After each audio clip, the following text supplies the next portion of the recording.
Hey everyone, how's it going? Sorry I haven't uploaded in quite a while. I've been quite busy with work and school, but recently with everything that's been happening with COVID-19, I've gotten some more free time on my hands these days, and just wanted to go ahead and give you an update. So as you all can see, I've finally made it up to 317,000 miles and change since my last upload, and probably about 3 weeks ago, I started having some transmission problems, and long story short, my torque converter has kicked the bucket. Now, a decent replacement for the torque converter is around $200, and then you have the labor of obviously removing the transmission. You got to service the transmission because the torque converter gets ATF from the actual transmission itself, and more than likely there's some metal inside my transmission that's not good. So I could either I could have it taken out, replace the torque converter, and have it serviced, and cross my fingers that the transmission's okay. And with the given mileage it's on that odometer there, you can have another look there. It might not be the wisest decision to have that done. Another alternative would be to have everything completely redone, meaning rebuilt, and that job is going to cost around $2,000 to have that done for my 95 ZJ that I've got. And recently, I've always had this idea of wanting to do a manual swap on this Jeep, because from 93 to 94.5, you can get the Grand Cherokee Laredo with the 4.0 6-cylinder with an AX15 transmission, whether it's a 4x4 or two-wheel drive. And that got me thinking that, let's do, if something were to ever happen with the automatic, we can do the swap. So here we are 4 years into ownership, and the transmission finally gave up the goose.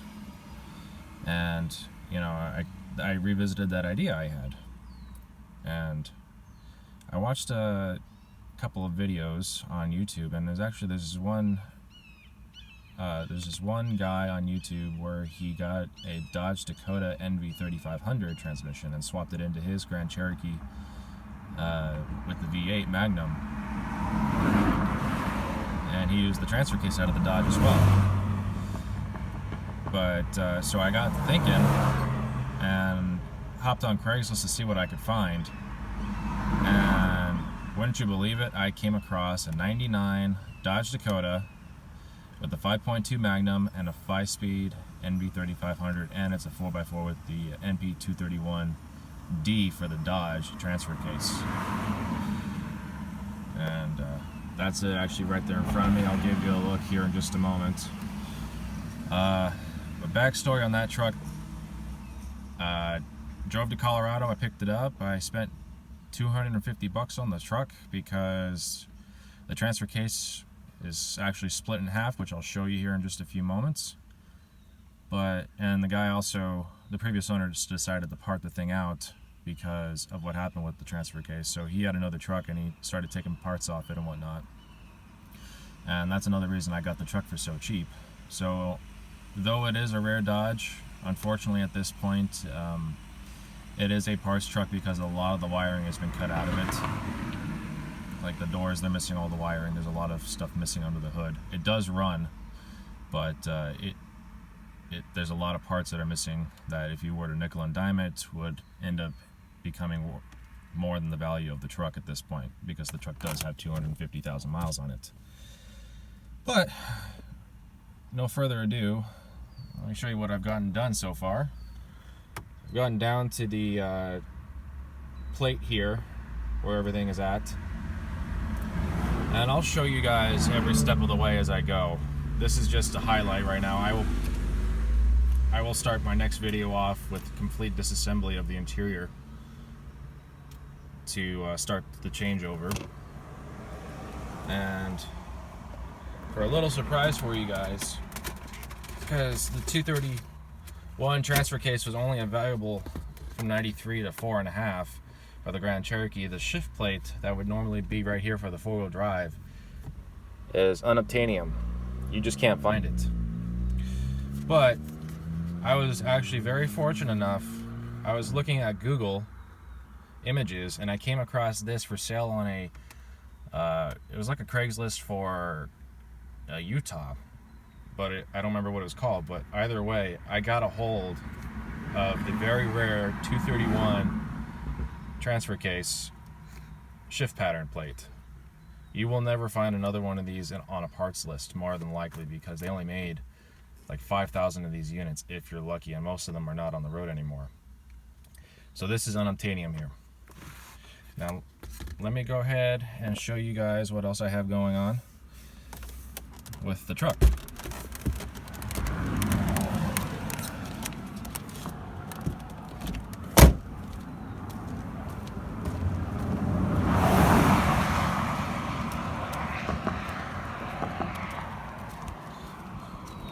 So like I was saying, it's a 99 Dakota.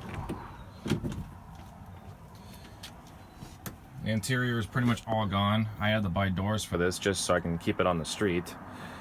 And the guy threw in some interior panels, but this thing was completely gutted, as you can see. But we've got the NV3500 and the transfer case. And a shot of the dashboard. It still even has its original CD player and it works. Everything works on this truck. It's a shame that the guy decided to part it out instead of fix it, because otherwise this would be a really rare truck and nice truck to have. It's not in that bad of shape. But at this point it is unfortunately going to become a parts truck. So if anyone needs parts off it, especially like if you want a factory original radio that still works, plays CDs, we can work something out. So message me in the comments below and we'll talk. Let me go ahead and show you all the engine.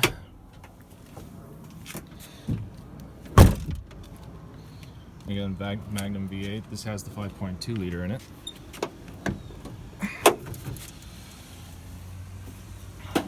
Alright, as you can all see, it's missing quite a bit of stuff. Like the AC is completely gone. He even sawzalled off the hoses off the back instead of really taking it off correctly. I had to buy a computer for this just to see if I can get it to run, which it actually runs really nice. So, like there's a lot of the parts are missing. Like no air cleaner assembly, which I know you can buy a K&N, but those are a few $100 alone, and so on and so forth. But anyways, a really nice truck otherwise. And I was very fortunate to find this truck, so that way I don't have to be going to the junkyard and figuring out parts alone. Most people, when they do the Grand Cherokee swap, just a shot of the starter in there, Grand Cherokee swap, they have issues with parts not fitting, like the exhaust and so on and so forth. And this has the correct exhaust manifolds to rectify that problem, along with the downpipe. So in theory, I should not have any issues fitting up my exhaust with it at all on mine. So there's that as a positive note. And then two, the other thing that is usually a pretty big problem with these is figuring out a pedal assembly for the bottom. If you see right now, I've got it all apart, but you just have the automatic brake pedal and the gas pedal. I have figured out that if you fit the 97 to 01 Jeep TJ Wrangler pedals up in there, they bolt directly in. And the spacing is perfect for the pedals. The brake pedal on the TJ will end up right around this area here because it kicks over and down. And then you got your clutch pedal that'll live right over here, so the spacing between all the pedals will be perfect. And then, as for under the hood,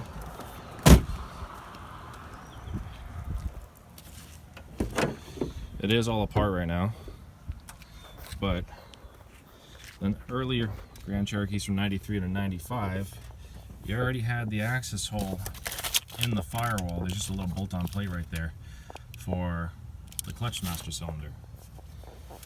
So with all that in mind, this should go together pretty fast. And as for a transmission mount down below, there's a good chance that the one that I have should bolt directly up. Otherwise, if you go onto rockauto.com, you can get the 6-cylinder AX15 transmission mount that bolts on the existing cross member. You don't have to relocate any holes, and it should all bolt directly in. The rear drive shaft will not be a problem. The yokes are the same from what the current transmission is to the Dakota NV3500. And as for the front drive shaft, I know most people say they have to get a new one measured up, but I'm going to try my chances and see if that front drive shaft won't fit out of the Dakota, because in theory, if you line these up front wheel to front wheel, the length of everything is going to be what it needs to be. So that is that. And then lastly, guys, I'm going to leave you with the carnage on this truck on why I got it so cheap. And I have never seen this kind of damage happen before. So if we go down underneath, by the way, this is a skid plate truck, so if you need skid plates, let me know. If we go down underneath, we see the transmission and transfer case. But if we go up closer, you can all see it's completely broken in half. That's not supposed to be a quick release transfer case. You can see the chain and everything, the casting completely broken in half, and I'm guessing this front U-joint on the drive shaft just went kaput. So I have to go find a transfer case out of the junkyard, which is not going to be that big of a deal. But everything else down here is kosher. And here's the downpipe here I was telling you all about. That'll bolt right up. And this is, since this is a 99 Dakota, this has the one-piece bell housing on it. I know that'll make it a little harder for installation, but it'll make it lighter as well. And this whole pipe and the exhaust manifolds will directly bolt in. So I got very lucky with this truck. I mean, for a Colorado pickup, there's not even any real rust under here. Usually these things are pretty rusty. Shot of the body mounts, frame and everything. So, alrighty guys, I think on that note, we're gonna go ahead and end the video. But again, stay tuned. This is gonna be a multi-part video series. And if you guys are interested in the videos, give me a thumbs up and a subscribe, and we're gonna continue to do this. I'm very excited for this. I have to just still get a few parts, including the shifter feels good, but I think I'm gonna replace it with a new one because this does have 250,000 miles worth of shifting on it. And so yeah, so if anyone, you know, like if you need a clutch pedal assembly for your truck, you want to change yours over, I got that. If you want the boot for the floor, I got that for sale as well. Or will have it for sale soon. Interior parts, this is what's left, or this is what I got when I purchased the doors. Originally this had no doors, no interior, just the dashboard and the headliner, which is in perfect condition. It's not sagging at all. Same with the visors, they're in perfect shape along with the center upper console. Not torn, not sagging, no nothing. So on that note guys, stay tuned and be ready to watch some awesomeness happen. Bye.